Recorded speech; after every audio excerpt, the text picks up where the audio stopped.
हाँ जी अशोक जी, बताएं कैसे हैं। जय भीम नमो बुद्धाय सर। हाँ हाँ, जय भीम नमो बुद्धाय जी, बोलिए। सर मैं बांग्लादेश से बात कर रहा हूँ। सर यहाँ पे अभी जो फिलहाल का जो आंदोलन चल रहा है और यहाँ से हम्म। जो सत्ता पलट हुआ है और यहाँ की जो प्राइम मिनिस्टर शेख हसीना यहाँ से रोती हुई भागी है। लोगों ने इसको बहुत कोशिश किया मारने का और वो अगर समय पे नहीं निकलती तो उसको मार देते। लोगों में इतना गुस्सा था। ओ। हम्म। वो यहाँ का क्या एक कारण, क्या इंटरनेट। कारण था? आप तो वहां से है ना, बांग्लादेश से, आप तो हाँ लाइव बताएंगे ना।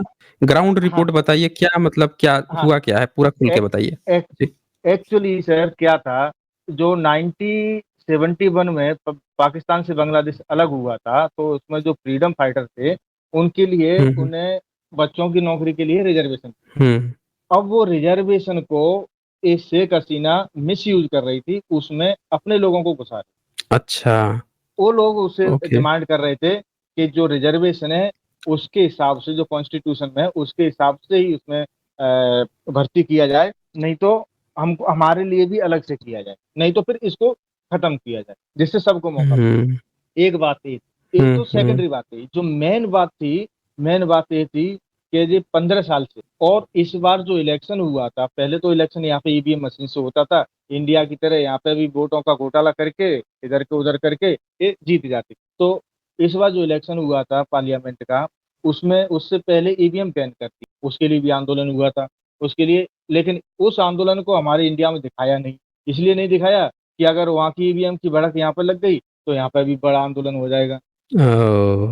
यहाँ पे हम्म। आंदोलन हुआ, बड़ा आंदोलन हुआ, ईवीएम का ईवीएम बैन हो गया। यहाँ पे जैसे मोदी की तरह सब जगह पे बड़ी बड़ी पोस्ट पे अपने ही आदमी बिठा के रखे हैं, इसने भी वही सिस्टम किया। तो यहाँ के लोगों को वोट ही नहीं डालने दिया, मैक्सिमम लोगों को वोट नहीं डालने दिया। और उससे ही पहले इसके आदमी थे, वो ठप्पा लगा लगा के पीटी की पीटी भर लोगों में वो बात कर ओके। सकता था। और एक किसी की सुनती नहीं, विपक्ष को, जनता को, स्टूडेंट को, सबको मतलब ऐसे दमन करके रखा था। और हिटलर को भी पीछे छोड़ दिया।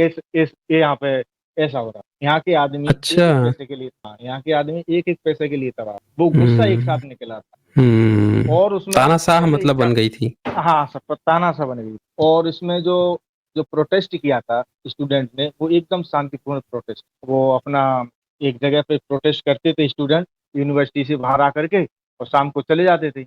लेकिन इसने क्या किया, उन स्टूडेंटों पे डायरेक्ट गोली चलवाई और उनके हॉस्टल अच्छा। में जाके ना, हाँ अपने आदमी को हॉस्टल में जाके, गर्ल्स हॉस्टल में जाकर के, बॉयज हॉस्टल में जाकर के उनकी बहुत पिटाई कर, दो तीन यूनिवर्सिटी से बहुत पिटाई कर। हम्म। फिर फिर जब हम्म। जब ये हाल देखा तो स्टूडेंट के जो परिवार वाले हैं वो लोग भी उनके समर्थन में आ गए। फिर क्योंकि उनके ही बच्चे पिट रहे हैं तो वो भी समर्थन में आ गए। समर्थन में हम्म। आने के बाद में सर वहां पे भीड़ और बढ़ने लगी। जब भीड़ कंट्रोल नहीं हुआ तो इसने क्या किया कि हेलीकॉप्टर से लोगों पे गोली चलाई। अच्छा। हाँ सर, एकदम बताइए। डायरेक्ट। मीडिया में तो दिखा हम्म। रहे हैं कि 100 आदमी मरे हैं, 20 आदमी हैं। यहाँ पे कम से कम 10,000 से ज्यादा आदमी। अच्छा, इतने लोगों को मरवा दिया। इतने लोगों को मरवा दिया सर, कितने लोगों तो पता भी नहीं कहाँ गए। हम्म। जब लोगों का मतलब एकदम गुस्सा हद एकदम पे ऊपर हाँ, चली गई।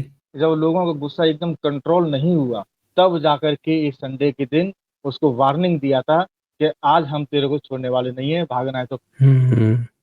उसके बाद भी एक वार्निंग देने के बाद भी नहीं भागी सर।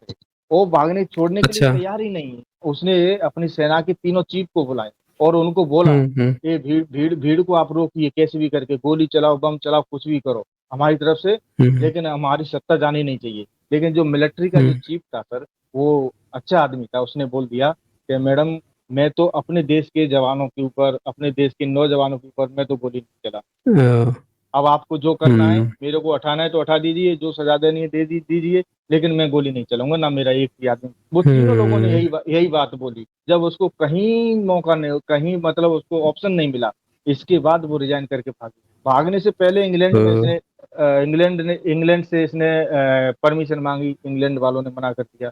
यूएसए से परमिशन हम्म। मांगी, वहां से मना कर दिया। सिंगापुर में इसकी लड़की रहती है, वहां से परमिशन मांगी, उसने मना कर दिया। सब जगह से मना कर दिया, लेकिन इंडिया वालों ने इसको परमिशन। हम्म। और इंडिया में खबर उसको एकदम उल्टी तरह से चला है कि हिंदुओं को मार रहे हम्म। हैं, हिंदुओं के मंदिरों में कर रहे हैं, जबकि ऐसा यहाँ पे कुछ है ही नहीं। यहाँ के लोग ओके। जो मुसलमान लोग हैं वो अनाउंसमेंट करके बोल रहे हैं जगह जगह पे कि यहाँ के जो माइनॉरिटी है उनको किसी तरह की परेशानी नहीं होनी, उनकी सुरक्षा कर। लेकिन वहां पर दिखा हम्म। उल्टा रहे हैं, एकदम उल्टा दिखा रहे अच्छा, मतलब बांग्लादेश में ये जो वहाँ पे गैर मुस्लिम हैं उन पे कोई अत्याचार इस तरह की घटना नहीं हो रही है, हैं।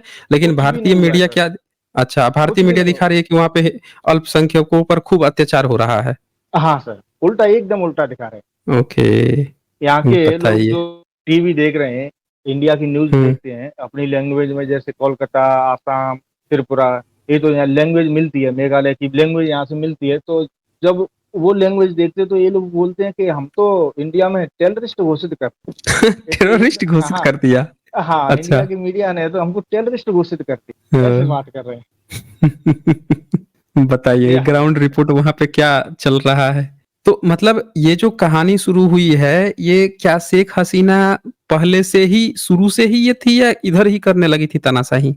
नहीं सर, ये इसने एक्चुअली जो फ्रीडम फाइटर था, इसका जो मेन लीडर था वो इसका बाप था, इसका पिताजी था। हाँ हाँ, अली तो बुर्ज हाँ, रहमान। रहमान हम्म। जी थे, तो लोग हाँ। उसकी बहुत रेस्पेक्ट करते थे। लेकिन वो रेस्पेक्ट को इसने तानाशाही से एकदम खत्म कर हम्म। और दिया। इसके अपोजिशन में भी कोई महिला थी ना, अपो खालिद जिया?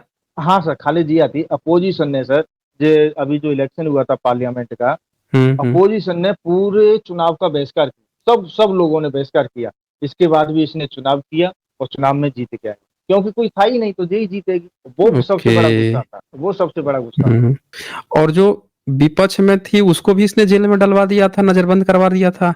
हाँ सर, वो तो मोदी की पॉलिसी है, किसी को बोलने नहीं देगा, कोई कुछ नहीं करने देगी।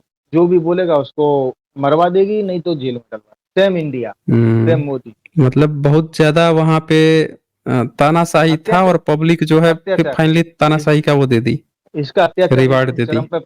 चरम पे पहुंच गया था, इसका अत्याचार आदमी लोगों से सहन हम्म। नहीं हुआ। और ऐसा ही नहीं सर, यहाँ पे वो भागने के बाद में यहाँ के लोगों ने जो आंदोलन कर रहे थे, उन लोगों ने हम्म। पूरे शहर में, पूरे बांग्लादेश में मिठाई बांटी है। अच्छा। हाँ, हाँ वो सर, तो सुनने में आया है कि अमेरिका और विदेशों में भी खूब मिठाइयाँ बांट रहे हैं, हाँ। वहां पे भी और जो वो कर रहे हैं। बांग्लादेश के जो लोग बाहर नौकरी कर रहे हैं, हम्म। सऊदी में, दुबई में, बहरीन में, कहीं भी दूसरी कंट्री में नौकरी कर रहे हैं, वो लोग भी बहुत खुश हैं। हमारे तो बहुत जान पहचान वाले हैं सर, मेरा एक तीसरा कंट्री है, और मैं हम्म। 8-10 कंट्री में घुमा हुआ हूँ, लेकिन मैं तीसरा कंट्री में हम्म। जॉब कर रहा हूँ। तो हमारे तो बहुत हम्म। पहचान वाले हैं, वो लोग बहुत खुश हैं, मतलब वो चली गई तो। तो और मीडिया का क्या हाल था? मीडिया को बोलने देती थी या मीडिया को भी पूरा उसकी भी वो बना दी नहीं थी? सर, मीडिया तो वो ही बोलता था जो शेख हसीना बोलती थी, क्या दिखाना है, क्या करना है, कैसे बोलना है, सब पूरा कंट्रोल एकदम। ये समझ लो कि डेमोक्रेसी खत्म कर